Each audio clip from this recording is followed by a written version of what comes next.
So today we're working on my new beater vehicle. It's a 2001 Chevy Impala. It's got the 3800 in it. This car needs both rear struts replaced.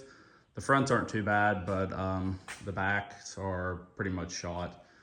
So what I ended up going, I went online and ordered from Rock Auto.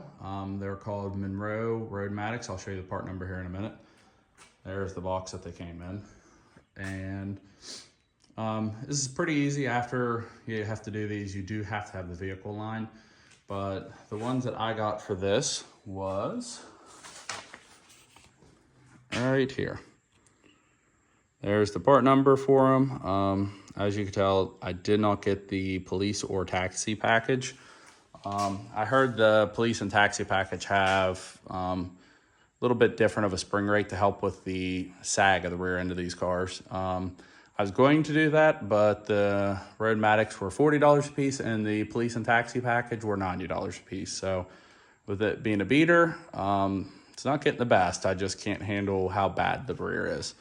So let me get this jacked up, show you the bottom two bolts. You'll have to pull off the rear sway bar or sway bar links, which I do have two new ones from them. I have Detroit axles. Let me pull them out. There's the part number.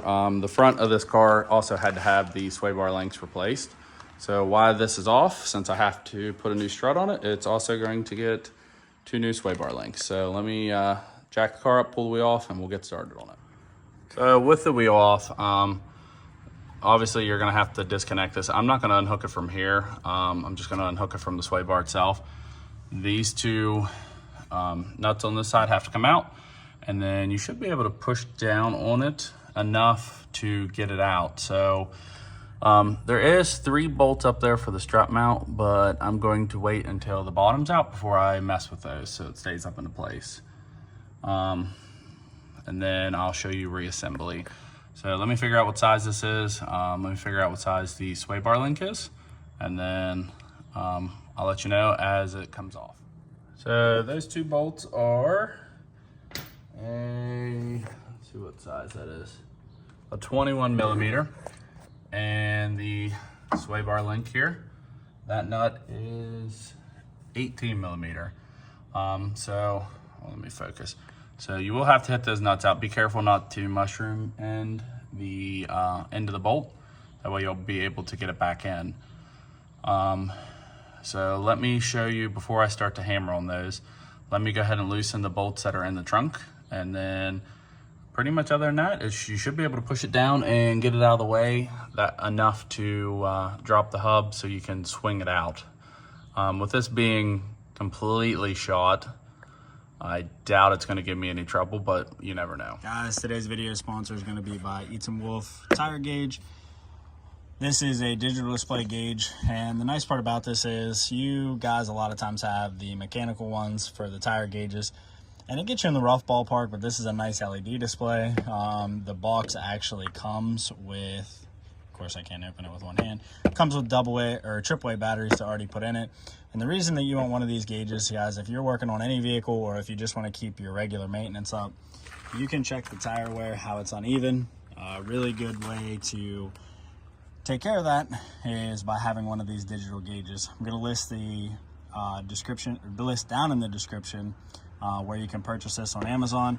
Guys, these are a very, very, very nice display, and I am going to simulate real quick how nice the display is and encourage you guys to purchase this. I use this more on my dirt bike than I probably do anything else, but giving you down to the point of how much pressure is in your tire. So back to the video, guys. The link to this will be down in the description. In the rear of the car, hopefully you'll be able to see that. There's 3 nuts up there that hold the strut mount on. There's also going to be a dust cap. That is 14 millimeter. So let me go ahead and get those off, and I'll hammer out that and show you what the old strut versus the new strut looks like.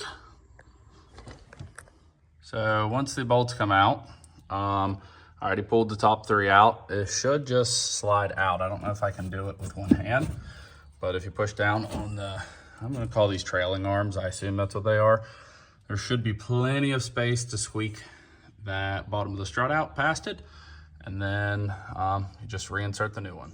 So I'm not sure if this is the original strut that came with the car or not, but it's really bad shape. So there's the new one. Coil design is a little bit different. Top hat of it looks pretty much the same. So I have not tried the factory nuts on those. Actually, hold on, let me grab that. And